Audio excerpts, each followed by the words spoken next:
Juju falou que é para começar a gravar mesmo. Amores, vamos lá. Então, olha só.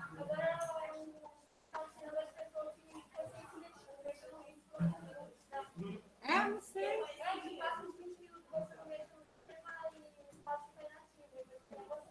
Gostei.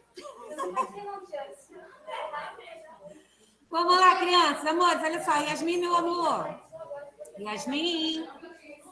Amores, olha só. Eu vou falar aqui algumas observações sobre o trabalho, tá? O trabalho aqui de vocês sobre os mapas mentais, tá bom? Então, presta atenção para poder entender, tá? Eu fui, João Pedro, por favor. Vira para frente. Eu tentei ser o mais flexível possível, pensando aí, né, no primeiro trabalho que vocês fizeram, na questão da quantidade de trabalhos que foram pedidos. Então, assim, muitas coisas eu dessa vez considerei, tá? Só que eu quero falar um recadinho para vocês poderem ficar atentos. No terceiro bimestre, eu planejo fazer novos trabalhos com vocês, tá? Como é que serão esses trabalhos? Vai ter trabalho ainda sobre o mapa mental. Estou pensando em passar um trabalho aonde vocês irão ter que organizar um vídeo ou um slide, tá? Para ficar algo diferente, tá bom? Então, assim... No seu trabalho aqui de falar do livro, eu pretendo fazer um vídeo gravando o livro. Isso aí, gosto. Então, é essa a ideia, mais ou menos, João Pedro, tá? Essa ideia. Tipo assim, eu falar para vocês me explicarem sobre um conteúdo e vocês poderem explicar aqui ao vivo, na aula online, ou gravar um vídeo, tá? Então, essa é a ideia. Tem capacidade, sim. Bora, Júlia. Rafael, claro que você tem, sim. Óbvio que você tem. E eu aprendi, Júlia, né, com a pandemia, o ano passado principalmente, que eu tenho, assim, muita dificuldade de gravar vídeo. Já até falei isso com vocês, né?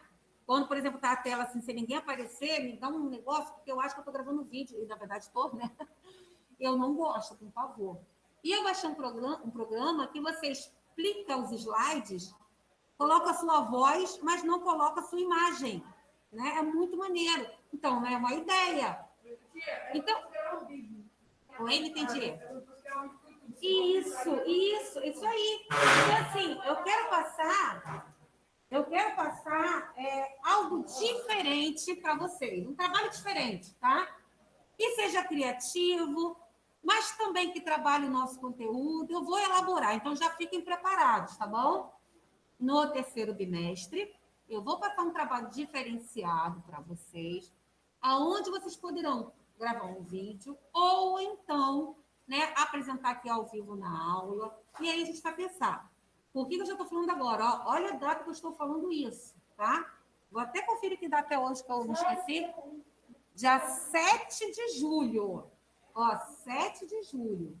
Então, só para depois das férias, mas já estou... Para não falar que foi pego de surpresa, tá? Então, no terceiro bimestre, eu quero passar para vocês um trabalho diferenciado.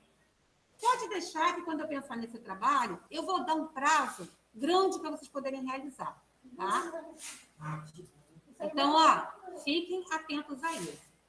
Então, esse trabalho pode ser, como eu falei, vídeo, gravação de slide. Vai ter também, talvez, um trabalho manuscrito, né, para me entregar. Vai ter aqueles que eu vou, talvez, né, eu vou ainda pensar em 2 aí no máximo. Que eu vou botar o meu e-mail, vocês vão me enviar por e-mail, sem ter a necessidade de me entregar, tá? Pessoalmente, manuscrito. Então, já vão aí se preparando. Por que eu estou falando isso? Gente, hoje teve trabalhos aqui, uma graça, sabe? Caprichosos, limpinho, com capa, as informações na capa. A tia Paula falou para vocês que não tinha necessidade de fazer contracapa, né? Eu gosto da informação tudo na capa, logo na frente. Teve trabalhos que, assim, perfeitos. O mapa bem escrito, com desenho, com várias ilustrações, assim, top, maravilhoso.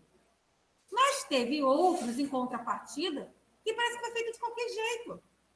Pegaram a folha de qualquer forma, escreveram lá de qualquer maneira, sem capa, de lápis. Né? Vocês não estão mais no jardim, né? Vocês não estão mais no Fundamental 1 para escrever de lápis, sem imagem nenhuma. Ei, de qualquer maneira, não pode acontecer isso, né? A gente tem que ter uma organização para poder fazer um trabalho. Outra coisa, gente, só um minutinho, peraí, outra coisa, né? O meu trabalho de história, eram 4 mapas mentais, mas todos os 4 copiados da internet. Eu não pedi para ninguém inventar nada, eu não pedi para ter o trabalho para fazerem o próprio mapa mental de vocês, que é o que seria correto, né? Pelo contrário, eu falei que podia copiar da internet, ter as ideias para as imagens, falei que podia desenhar, e, professora, nem bolinha eu sei desenhar. Podia recortar de livro antigo, de revista, de jornal, imprimir. Eu dei várias ideias sobre isso. Teve gente que só botou bandeira. Eu, sinceramente, achei bem pobre, né? Mas botou. Mas colocou. Abstrata não. Se é dentro do assunto, não é abstrato. Né? Se é dentro do assunto, não é. Então, assim, teve trabalhos muito xoxinho, mas, né, eu avaliei contendo a imagem, seja ela de bandeira ou não, avaliei contendo as informações. Gente, teve gente que botou um tiquinho de nada de informação. O mapa mental é um montaréu de coisa. Como é que botou meia dúzia de gato pingado? Teve gente que me entregou um mapa mental somente. Teve gente que me entregou uma folha com os 4 junto numa folha, não sei como é que fez aquilo. Então, assim, a gente precisa, nós precisamos ter mais capricho, né? O trabalho, professora, trabalho é chato. Trabalho, não já está dizendo, trabalho é algo trabalhoso, né? Então, assim, a gente precisa se dedicar mais. Mas, como eu falei, eu acabei relevando, né? E só dei, assim, 8, só dei essa nota para quem não botou imagem nenhuma. Aí você não conclui o trabalho. O certo seria eu nem dar 8, eu dar 5, né? Que é a metade. Se você fez a metade. Então, assim, eu procurei ser suave para meu amor. Porque se eu fosse avaliar mesmo, eu iria avaliar tudo, inclusive a sequência dos mapas mentais. Gente, grampearam tudo fora da sequência. História. Claro! Mapa mental não é uma organização do pensamento? Vocês entendem o que é um mapa mental? Né? Mapa mental é uma organização do pensamento dos assuntos, não é verdade isso? Né? Então, como é que eu faço um troço? Eu passei para vocês na sequência. Não foi verdade? João, só um minutinho. Eu passei para vocês os mapas mentais na sequência, tá? Era napoleônica, rebeliões na América Portuguesa, Revolução Americana, independência do Brasil, o processo de independência do Brasil.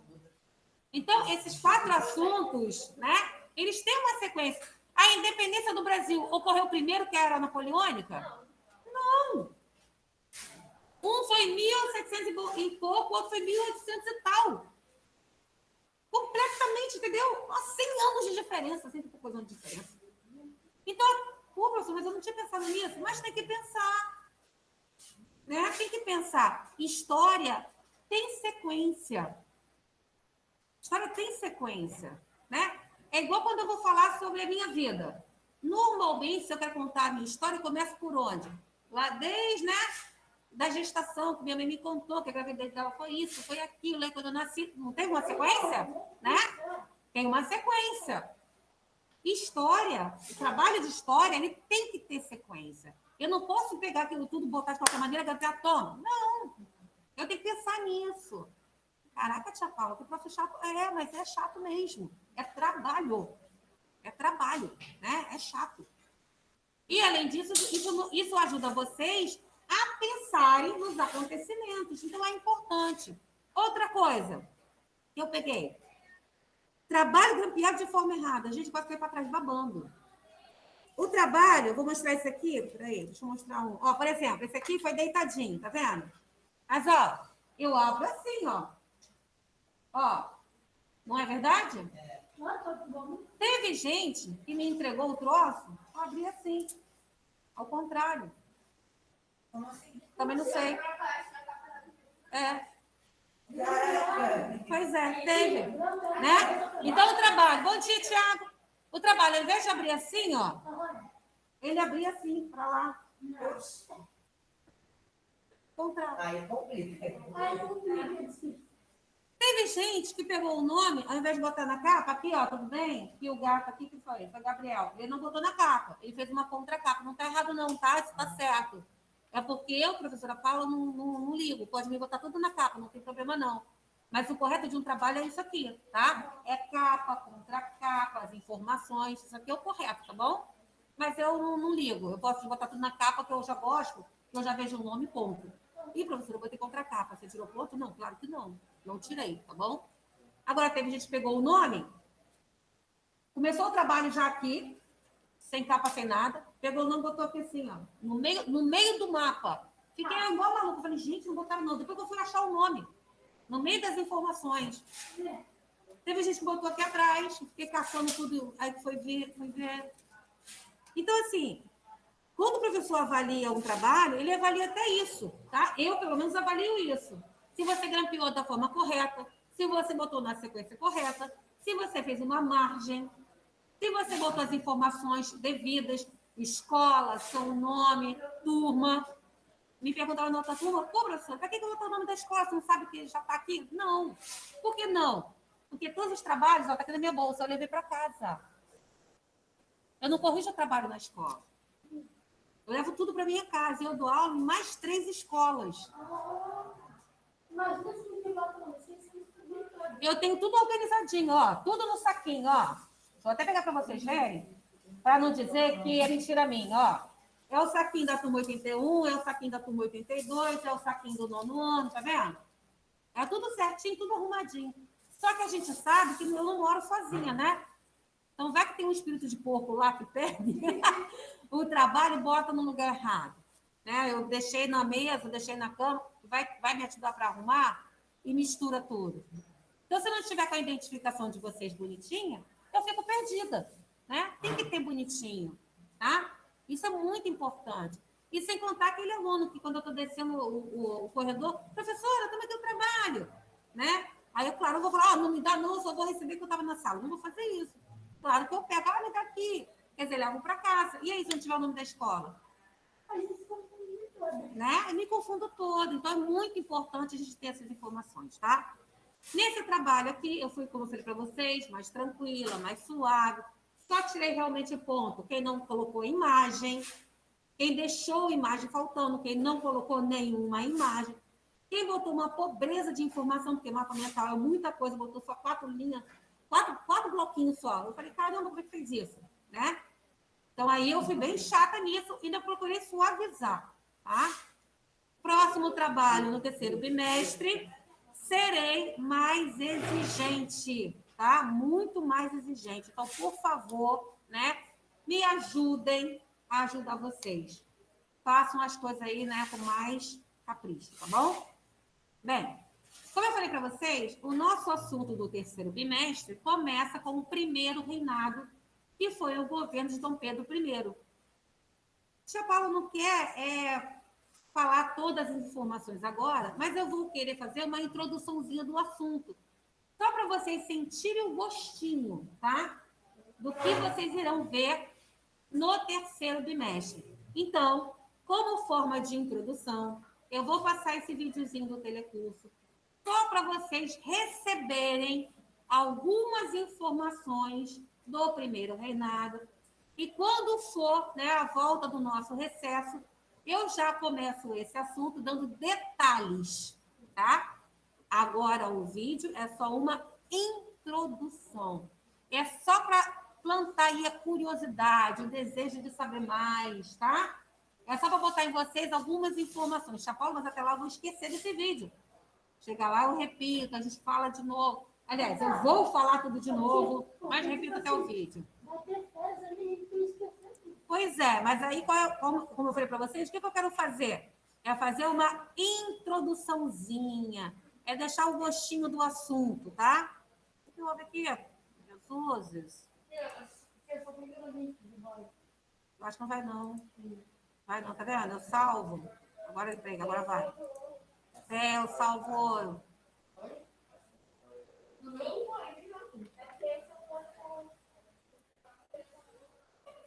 Vamos lá, deixa eu botar ele aqui. Deixa eu pular aqui o anúncio, a introduçãozinha dele.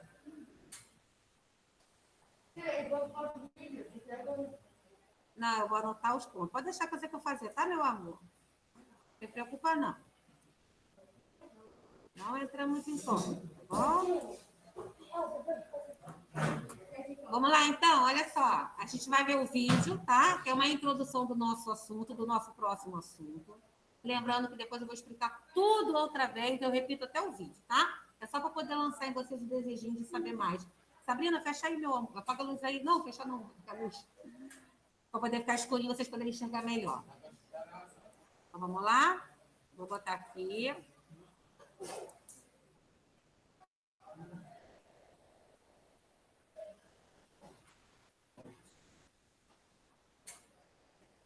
Ai. Deixa eu fechar meu microfone.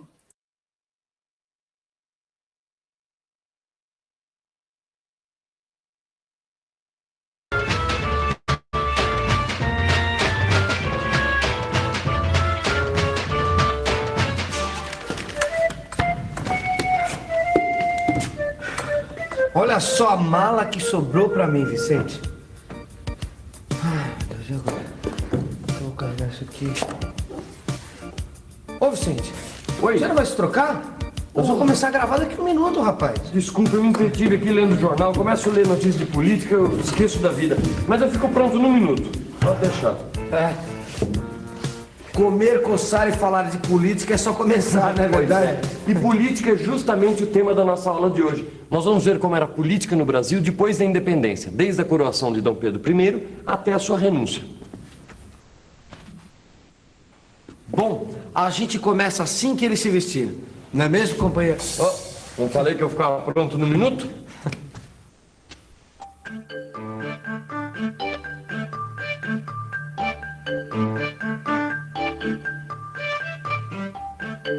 Ora, quem está de volta? Há quanto tempo, nosso ilustre viajante? Eu saí daqui logo depois da independência, 1822. Nós estamos em 1831. 9 anos. Não faz tanto tempo assim. E como sempre, eu volto ao Brasil cheio de histórias para contar. Ei, eu disse que estou cheio de histórias para contar. Eu ouvi. Então continua ouvindo, Aras. Parece até que não ficou interessado. Olha, você vai me desculpar, mas do jeito que vão as coisas, a única história que anda me interessando é a história do Brasil. Mas que história? Nós acabamos de ficar independentes, não fazem nem... 9 anos, do tempo que você esteve fora. E vai dizer que eu perdi muita coisa. E vai dizer que a renúncia de Dom Pedro I é pouca coisa. Por essa eu não esperava. Eu saí daqui, ele tinha acabado de ser coroado. Eu voltei, ele tinha acabado de renunciar ao trono. Agora, eu acho que essa história está muito mal contada. Não. É você que está mal informado. Mas deixa comigo que eu vou te contar essa história direitinho. Independência! Ou morte! Mas não foram só os brasileiros que comemoraram os novos tempos. Os portugueses que viviam aqui desde a vinda da família real se uniram para dar apoio político ao imperador Dom Pedro I e formaram um grupo que ficou conhecido como Partido Português. Já os brasileiros se dividiram em 2 grupos, os democratas e os aristocratas. E cada partido tinha uma ideia diferente de como o Brasil devia ser governado, certo? Exatamente. Os portugueses queriam que o imperador tivesse poder absoluto, sem limites. Já os democratas pensavam o contrário, que o poder deveria representar a vontade da maioria. E os aristocratas, por sua vez, achavam que o imperador deveria ter poder sim, mas limitado pela Constituição. E afinal, quem ganhou essa disputa? Pois é, os 3 partidos foram eleitos para a Assembleia Constituinte. Mas quando começaram os trabalhos, em 1823, os aristocratas já tinham dado um jeito de expulsar os democratas da política. Então essa disputa ficou entre os portugueses e os aristocratas. Mas não por muito tempo, não. Peraí, como assim? O que acontece é que o imperador fechou a Constituinte e nomeou uma comissão para elaborar a lei máxima brasileira à sua medida, a Constituição Política do Império do Brasil. Isso já foi no ano de 1824. O poder estava todo concentrado nas mãos dele. Vocês já imaginaram a briga que Dom Pedro I comprou? De um lado, o imperador e os portugueses. Do outro, os brasileiros. E o campo de batalha era a nossa primeira Constituição. Mas o que é realmente uma Constituição? E por que ela é tão importante? Vamos ver? Seu Gustavo, o senhor precisa entender que a gente não pode mudar as cores da encomenda de uma hora para outra. Tá tudo pronto aqui, tudo, tá tudo... Quem é que vai arcar com esse prejuízo? Tá bom. Eu vou ver o que eu posso fazer. Até mais. Cidinha, seu Gustavo quer que a gente faça os uniformes tudo de novo. E ele pode mandar assim, sem mais nem menos? Sei lá, né? Ele também é nosso sócio, entrou com a maior parte do dinheiro. Não, vou resolver isso já. Procura aí o contrato social. Boa ideia. Foi para isso mesmo que nós fizemos um contrato.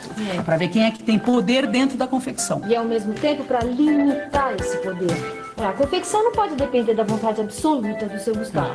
Não é porque ele deu a maior parte da grana que ele vai se sentir o dono. Contratos e constituições são coisas parecidas. Ficou mais claro?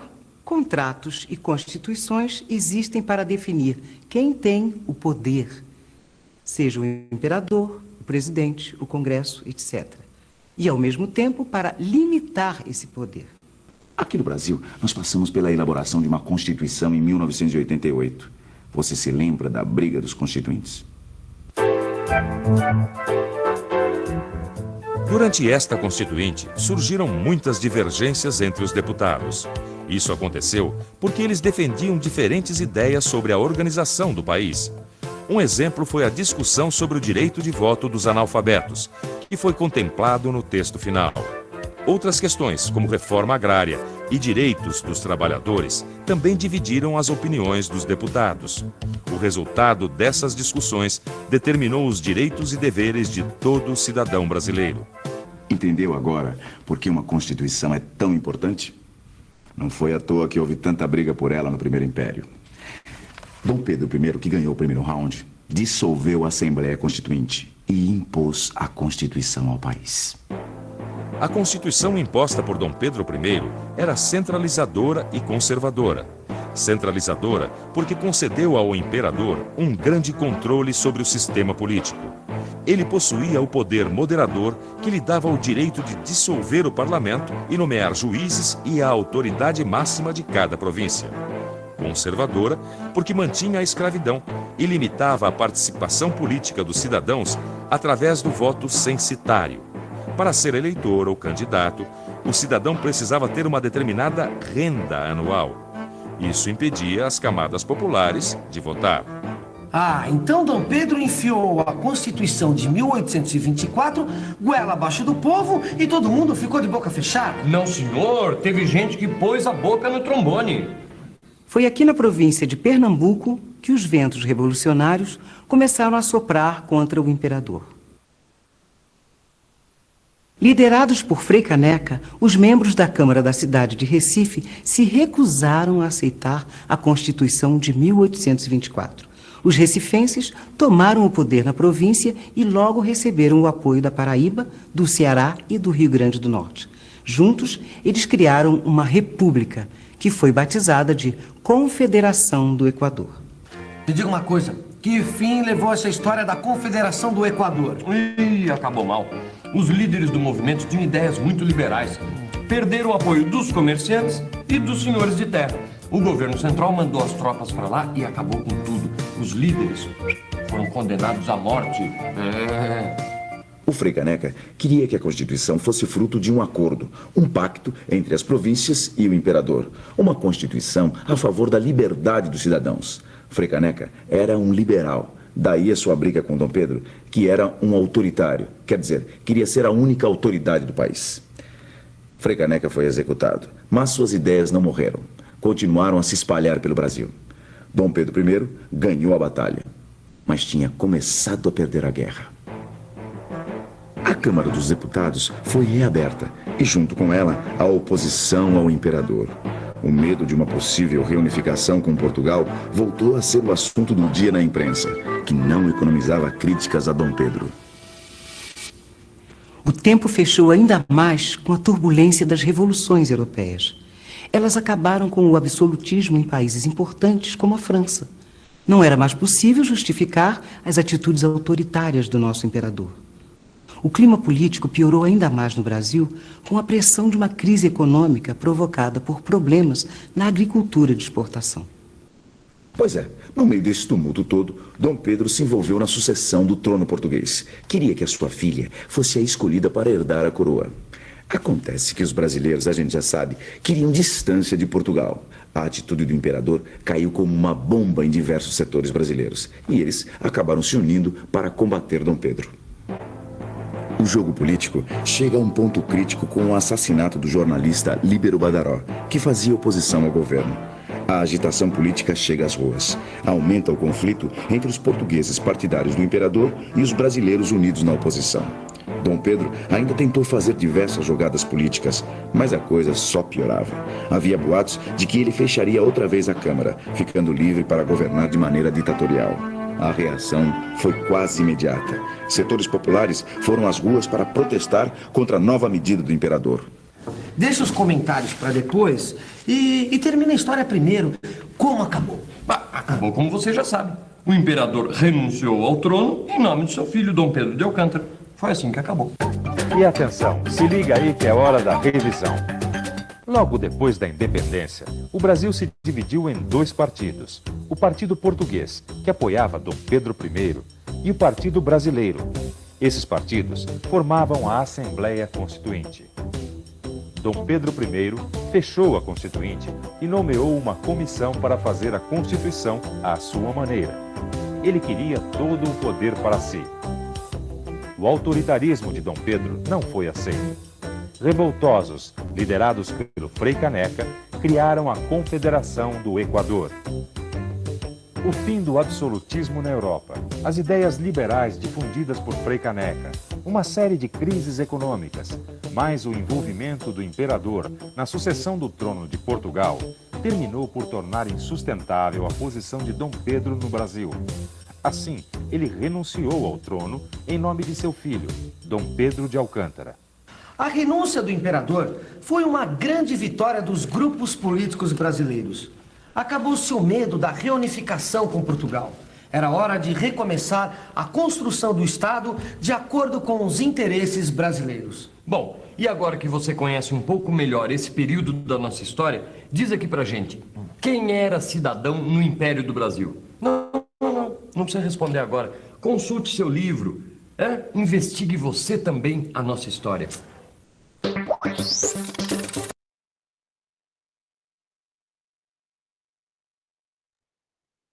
Então, amor, ali vocês viram um pouquinho de como foi o governo de Dom Pedro I. Como foi proclamada a independência, revimos que não houve participação popular, vimos a atitude que ele teve que tomar, né? Que foi a elaboração da Constituição, só que antes de 1824, ele fechou o Congresso, né, que tentou fazer a Constituição em 1823 sem a participação dele. Até então, Dom Pedro, ele era visto como herói, era adorado, e depois, por conta de certas atitudes de Dom Pedro, ele passou a ser visto como autoritário, como aquele que não resolvia os problemas políticos e econômicos, como aquele que não aceitava, né, a intromissão no seu modo de comandar o governo brasileiro. E ele passou a se preocupar com outras coisas, né? Além de não resolver o problema do Brasil, Sabrina, você diz para mim, meu amor? Ele também ainda passou a se preocupar com outras coisas, como inclusive com o trono português quando seu pai veio a falecer. Isso tudo nós iremos falar e ver mais especificamente na volta do recesso, tá bom? Semana que vem, eu tô querendo trazer um vídeo, um filme para vocês poderem assistir, tá? Antes disso, a gente encerrar, é de alguém esse trabalho aqui da sala de aula? Tá sem nome. Não. Eu vi, deitado. Ó, tem a bandeira. Tem nome, tem nada.